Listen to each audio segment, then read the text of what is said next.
जी, अस्सलाम वालेकुम dear students. I am professor Ramees Ali. I am here to teach class 9th physics. Students, today we are going to discuss about the new topic, the name of displacement can method.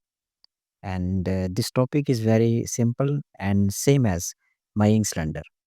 जैसे हमने miring cylinder में volume मालूम किया था irregular body का, तो इसमें भी हमने क्या करना है कि एक बॉडी का हमने वॉल्यूम कैलकुलेट करना है और इसको हम क्या कहते हैं, डिस्प्लेसमेंट कैन मेथड कहते हैं।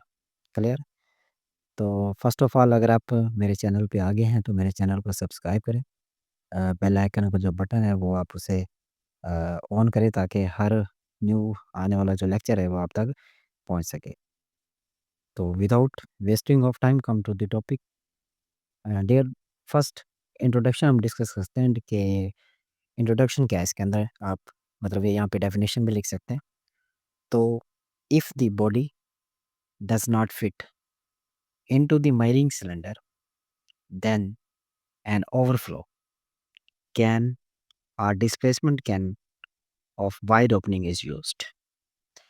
अ, इसमें क्या था कि एक ऐसी बॉडी जो कि फिट नहीं आती किसी भी ग्रेजुएट सिलेंडर के अंदर, सही है, तो हम उसका मतलब कि कैसे वॉल्यूम जो है वो फाइंड आउट कर सकते हैं। तो इसमें हम क्या करेंगे कि एक हम ग्रेजुएट सिलेंडर लेंगे और उसको हम एक हॉरिजेंटल मतलब कि प्लेस पर रखेंगे ताकि जो पानी का जो लेवल है वो एक क्या हो जाए, एक लेवल में आ जाए। तो वर्किंग के अंदर सबसे पहला पॉइंट ये है कि प्लेस द डिस्प्लेसमेंट कैन, मतलब कि इसको हम क्या कहते हैं, डिस्प्लेसमेंट कैन कह रहे हैं। ठीक है, एक मतलब कि सिलेंडर की तरह है, इसका नाम हमने यहाँ पे मेंशन किया हुआ है, displacement can. And place the displacement can on the horizontal cap. ठीक है, तो इसको हमने क्या करना है कि हॉरिजॉन्टल सरफेस पर इसे हमने क्या करना है, रखना है। सही है, उसके बाद हमने क्या करना है कि pure water in it until it start overflowing through its opening। फिर हमने क्या करना है, इसके अंदर पानी को फिल करना है और इस पॉइंट तक फिल करना है जहाँ पे आप देख रहे हैं ना, ये स्लाइड ओपनिंग है।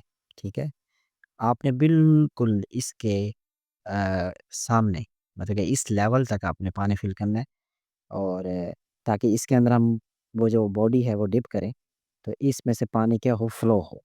ठीक है, तो आपने फुल इसे क्या करना है, पानी से फिल करना है। तो थर्ड पॉइंट के अंदर क्या है कि नो अटाई of piece of thread to the solid body and lower it gently into displacement can। फिर आपने क्या करना है कि एक थ्रेड के ज़रिए मतलब कि एक रस्सी के ज़रिए आपने क्या करना है, इसको बॉडी को आपने क्या करना है, यहाँ पे देख सकते हो आप कि ये एक थ्रेड मैंने लिया है और इससे मैंने इर्रेगुलर बॉडी को मैंने क्या किया है, डिस्प्लेसमेंट कैन के अंदर मैंने क्या किया है, सबमर्ज किया है, डुबो दिए। ठीक है, तो फिर क्या होगा कि which overflow through the side opening.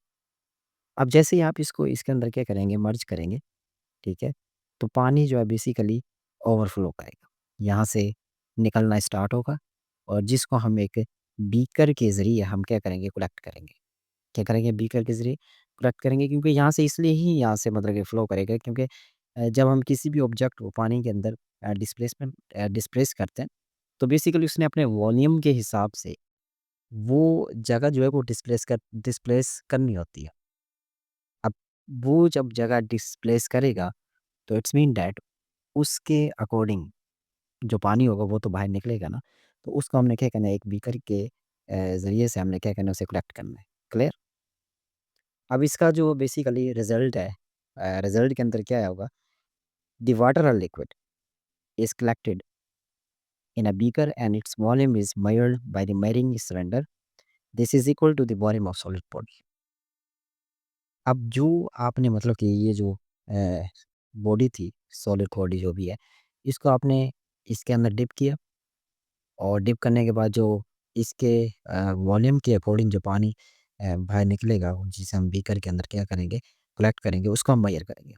अब बेसिकली जो उसका वॉल्यूम होगा, जितना पानी वो निकलेगा, उसको हम कंपैरिजन करेंगे। ठीक है, तो बेसिकली जितना पानी वो निकलेगा, उसका जितना वॉल्यूम होगा बेसिकली उस बॉडी के बराबर होगा। एंड पे ये कह रहे हैं this is equal to the volume of solid body.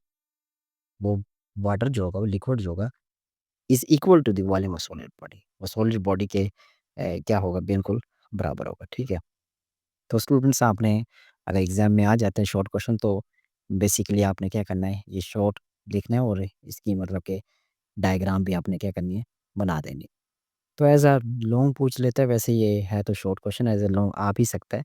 तो आपने इस पैटर्न के अकॉर्डिंग क्या करना है, ये सारा नोट करना है, ठीक है? और लिखना भी ऐसे है, ठीक है? तो आप इसका इसके ना साथ-साथ नोट्स बनाएँ, क्योंकि बुक के अंदर थ्योरी लिखी होती है, मैंने यहाँ पे हेडिंग दी है, इंट्रोडक्शन, वर्किंग, रिजल्ट, डायग्राम।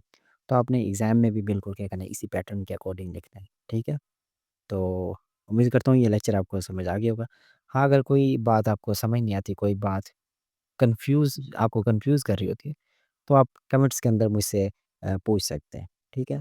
तो आज का इतना ही था, और नेक्स्ट लेक्चर में मिलते हैं। अल्लाह हाफ़िज़।